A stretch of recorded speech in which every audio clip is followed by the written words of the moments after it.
नमस्कार। आइए पढ़ें सूरदास के विरह के पद। 5वां पद है हमारे पाठ्यक्रम में। संदेशनि मधुवन को भरे। उद्धव गोपियों से संवाद के लिए आए हुए हैं ब्रज में, और गोपियां अपने मन की व्यथा को उद्धव के सामने कह रही हैं। वे कहती हैं कि हे उद्धव, हमने कृष्ण को इतने संदेश भेजे, इतने संदेश हमने भेजे,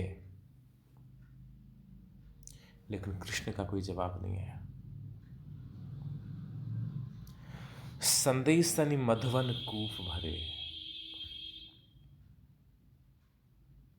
कूप यानी कुआ, मधुवन यानी मथुरा। कृष्ण मथुरा में है, गोपियां ब्रज में है, वृंदावन में। वृंदावन और मथुरा के बीच कोई बड़ी दूरी नहीं है। गोपियों ने कृष्ण के पास इतने संदेश भेजे, जो भी मथुरा की ओर कोई जाता नजर आता तो उसे अपना संदेश देकर भेज देती, पत्र लिखकर भेज देती, लेकिन कृष्ण का कोई जवाब नहीं आया, कोई जवाब नहीं आया। इतने संदेश भेजे।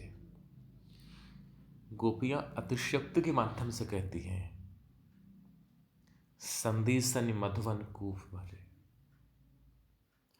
कि हमें लगता है कि हमने जो संदेश भेजे थे कृष्ण को, उनसे मथुरा के कुएं भी भर गए होंगे। अब कुएं भर गए, इसके दो अर्थ हैं। एक अर्थ है कि इतने ज्यादा संदेश भेजे, कुआं तो बहुत गहरा होता है ना। अब मथुरा में जितने कुएं हैं वो सारे भर चुके होंगे, इसका मतलब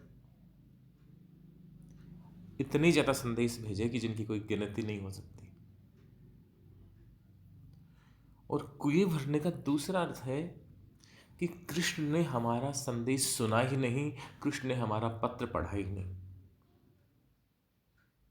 कोई ध्यान ही नहीं दिया। जो ही चिट्ठी गई होगी कुएं में डाल दिया। कुएं में डालने का मतलब है कि बिल्कुल भी ध्यान न देना, जरा भी महत्व न देना। संदेशनि मधुवन कूप भरे, अपने तो पठवत नहीं मोहन, हमरे फिर न फिरे। पठवत यानी भेजना, अपने तो पठवत नहीं मोहन। कृष्ण की आदत तो देखो, वे अपने कोई संदेश तो भेजते ही नहीं है। अपनी ओर से तो कोई संदेश भेजा ही नहीं, आपको भेजा है तो आप आके उपदेश देने लग गए। आज तक मोहन ने, कृष्ण ने खुद तो कोई संदेश भेजा ही नहीं, और हमरे फिर न फिरे, और हमने जो संदेश भेजे थे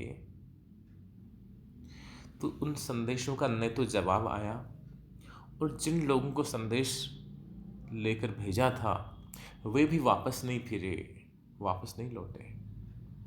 अपने तो पठवत नहीं मोहन, हमरे फिर न फिरे। खुद तो आए नहीं, और खुद का संदेश तो आया नहीं, और हमने जो संदेश वाहक भेजे वे भी वापस नहीं आते। जिते पथिक हम पठिए मधुवन को, बहुरी ने शोध करे।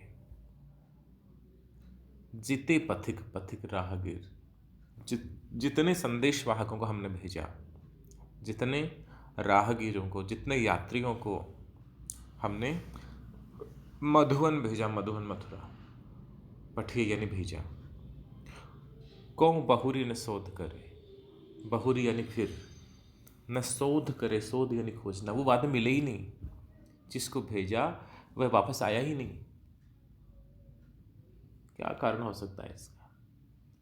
गोपियां कहती हैं कि हमें तो लगता है कई वे श्याम सिखाई प्रबोधे।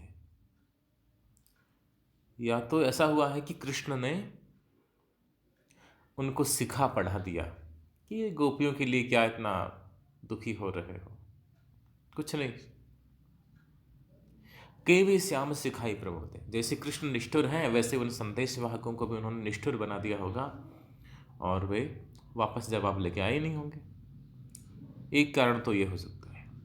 या दूसरा कारण जो हमें लगता है के कहूँ बीच मरे, या लगता है कहीं रास्ते में ही कहीं मर गए होंगे, वरना आते तो सही, दिखलाई तो पड़ते।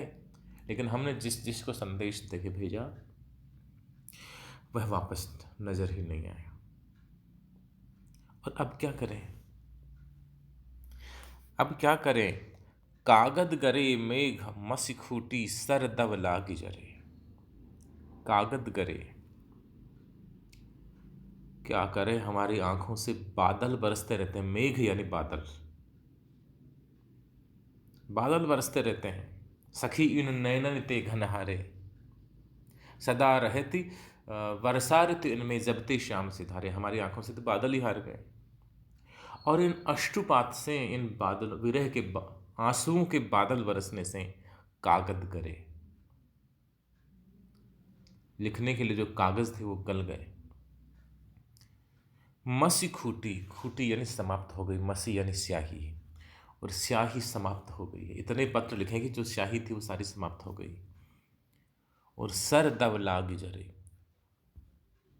सर, सर सरकंडा होता है जिससे पुराने समय में उसके अगले हिस्से को नुकीला बना करके कलम बनाई जाती थी। फिर उस कलम को स्याही में डुबा करके और कागज़ पे लिखा जाता था, वो सरकंडा। और जंगल में होता सरकंडा होता है। दव लाग जरे, दव बोलते हैं दावाग्नि, जंगल की आग है। हमारी विरह की आग की वजह से जंगल में भी आग लग गई।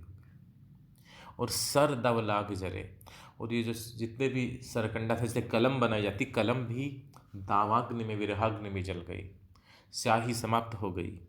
और कागज है वह भीग गया आंसुओं से। और सेवक सूर लिखन को आंधो पलक कपाट अरे।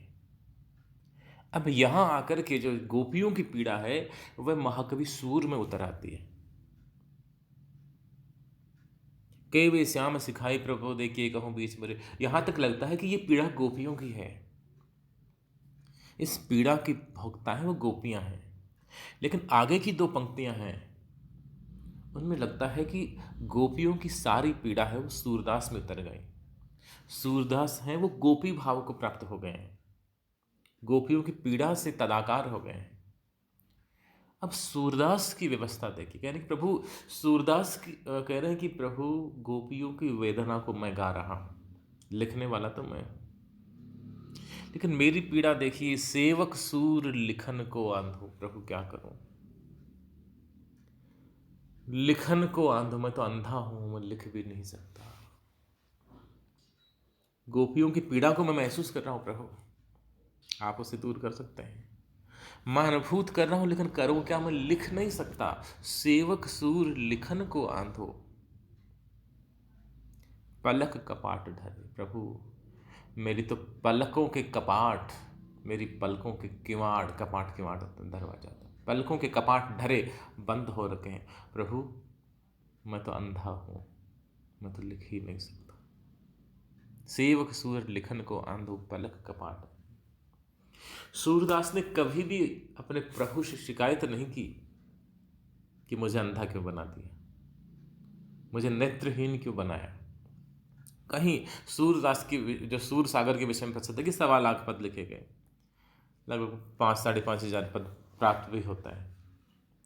तो इतने पद लिखे, कहीं कोई शिकायत नहीं है अपनी दिव्यांगता के प्रति, अपने नेत्रहीनता के प्रति। ये इकलौता पद है। और वह शिकायत भी किस क्यों है, गोपियों की पीड़ा से है, अपनी पीड़ा से नहीं कि मैं ठीक से चल नहीं पाता, मुझे दैनिक दिनचर्या में कष्ट होता है, परेशानी होती है, उसके प्रति कोई शिकायत नहीं है। लेकिन प्रभु गोपियां इतनी पीड़ित हैं, इतने व्यथित हैं आपसे अलग होकर के, इसलिए मैं उनकी व्यथा को कह ही नहीं सकता। सेवक सूर लिखन को आंधो पलक कपाट, मेरे पलकों के कपाट बंद है, मैं इस पीड़ा को कैसे लिखूं। हालांकि थोड़ा सा इस अर्थ से अलग हटकर अर्थ भी पाया जा सकता है कि सूरदास कह रहे हैं कि जो गोपियां कहने लगी जो लिखने वाले हैं, सेवक जो पत्र लिखा करते हैं, वे भी लिखते लिखते हमारे दुख से अंधे हो गए। ये अर्थ लगाया जा सकता है, लेकिन इसमें वह वार्मिकता नहीं जो गोपियों की पीड़ा को कवि हृदय में अनुभूत करने की जो चरम आकांक्षा नजर आती है यहाँ उसमें। एक तीसरा अर्थ और झलकता है। गोपियां कह रही कि कृष्ण ने हमारे संदेशों का उत्तर क्यों नहीं दिया, सारे संदेशों को कुएं में क्यों डाल दिया, कोई ध्यान ही नहीं दिया। शायद इसका कारण है कि मथुरा में जितने भी कागज हैं वे भीग गए होंगे बादलों के बरसने से, और लगता है स्याही समाप्त हो गई है, और जो कलम है वो आग लगने से जल गई होगी। लिखने वाले जो सेवक हैं सब अंधे हो गए, कोई लिखने वाला होगा ही नहीं, और कृष्ण को फुर्सत ना होगी। शायद इस कारण से एक भी संदेश का उत्तर न आया। इस प्रकार से सूरदास की कविता कई अर्थ छवियों को अपने भीतर झलकाती है। संदेश यानी मधुवन कूप भरी, इसमें जो लाक्षणिकता तो है ही है, अतिशयोक्ति अलंकार भी है। पथिक पठिये में अनुप्रास अलंकार है, मेघ मसी में अनुप्रास अलंकार है, सेवक सूर में अनुप्रास अलंकार है। ब्रज भाषा का सुष्ठ प्रयोग है, और गोपियों की व्यथा है वो इतनी मार्मिकता से व्यंजित हुई है कि जो भी पढ़ता है वह कवि के कविता के प्रभाव क्षेत्र में आए बिना नहीं रह सकता। शेष हम अगली ऑनलाइन क्लास में पढ़ेंगे। धन्यवाद।